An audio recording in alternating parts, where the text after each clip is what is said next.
I was looking at the team that won the I don't know the World Series, and I often think about even my city of Chicago, a town of Chicago, and being here 7 years in Phoenix, Arizona. I had a dream a long time ago, about 2 or 3 years ago, or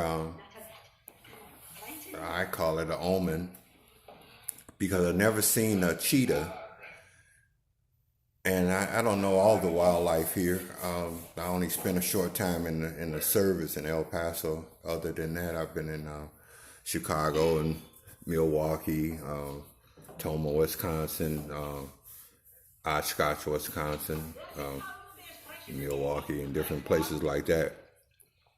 I seen a cheetah, and something came in mind, and I've been dreaming about it for like a couple of days back then. Is to have Arizona Cardinals, the football team, which sounds like a team from somewhere else when I was in Chicago, change their name to Arizona Cheaters. And I thought back of tires and Purple Martin gas stations where they had these cheetah slicks, and they were some badass tires with white raised letters on them, cheetah slicks they were called.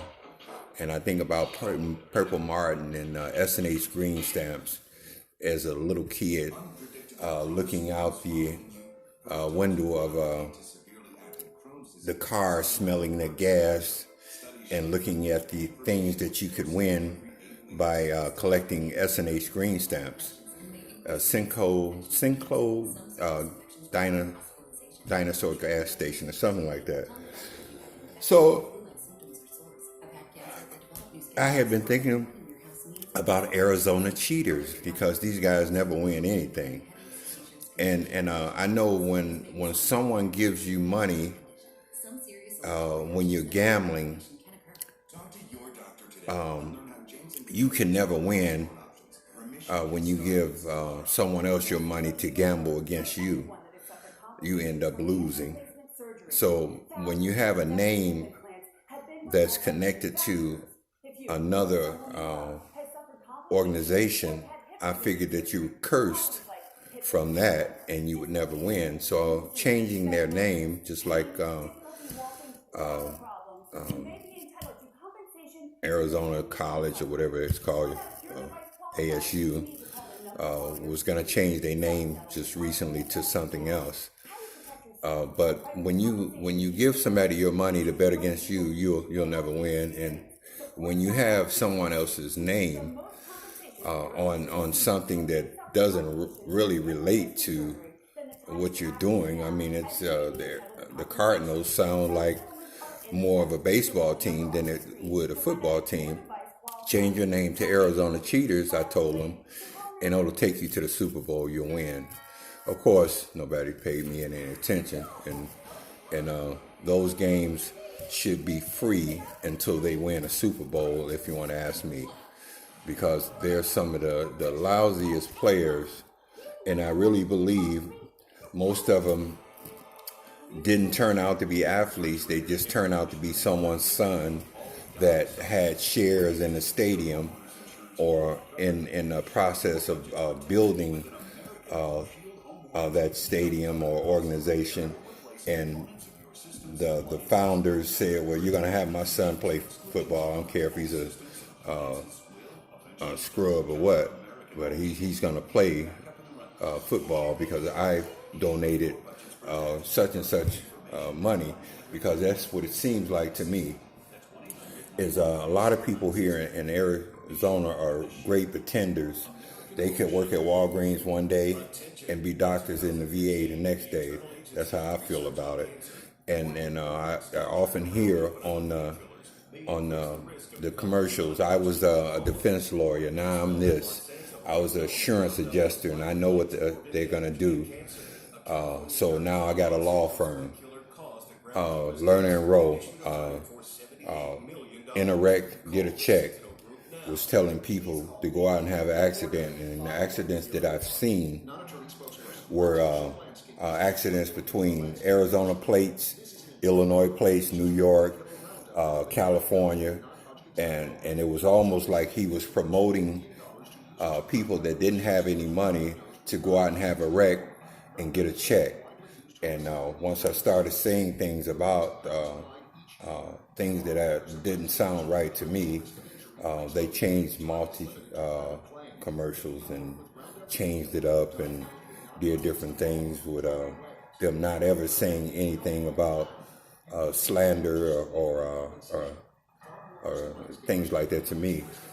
And I find the people great pretenders here in Phoenix. It's almost like Ringling Brothers, Barnum and Bailey show. The show's got to be greater every year for the snowbirds to be sucked in, or the tourists to come, because there's no tourist attraction here, if you want to ask me.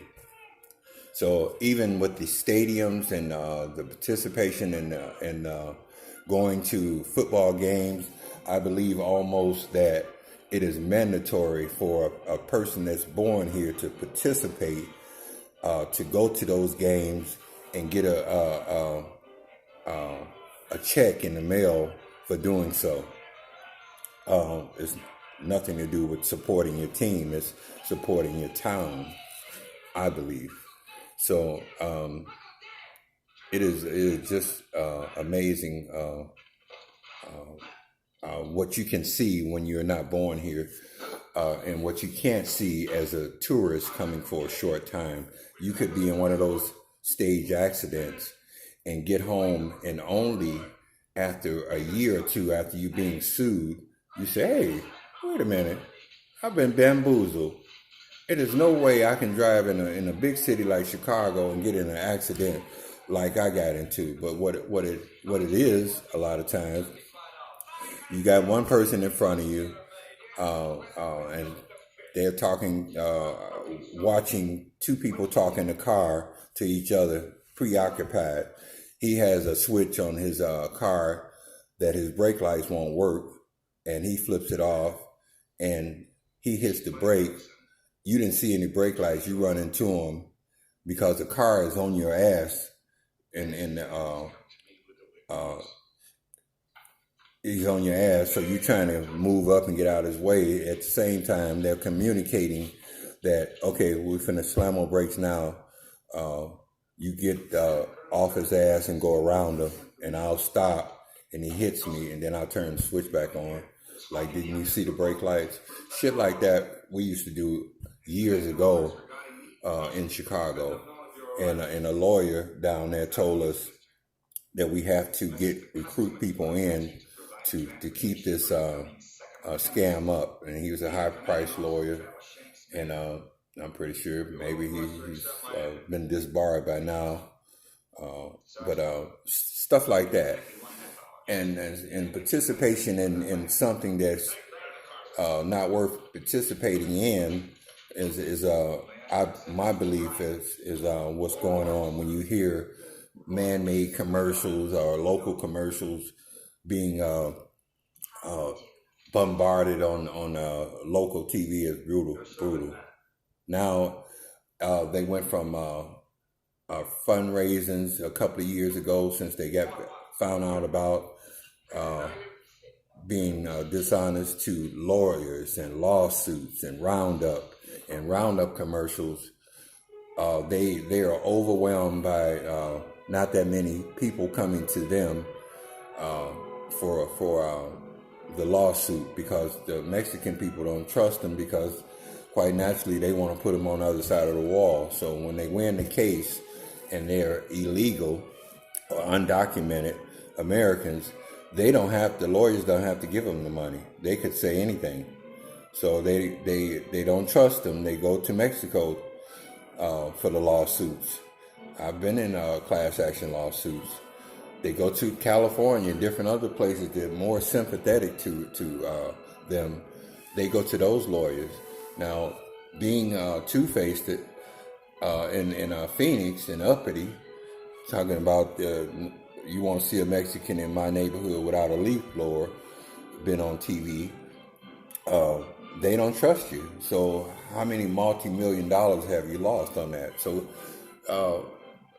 Phoenix is great pretenders, I believe, and the show has to be good or better every year. And my omen of changing your name will take you to the Super Bowls was Arizona Cheaters. Thank you.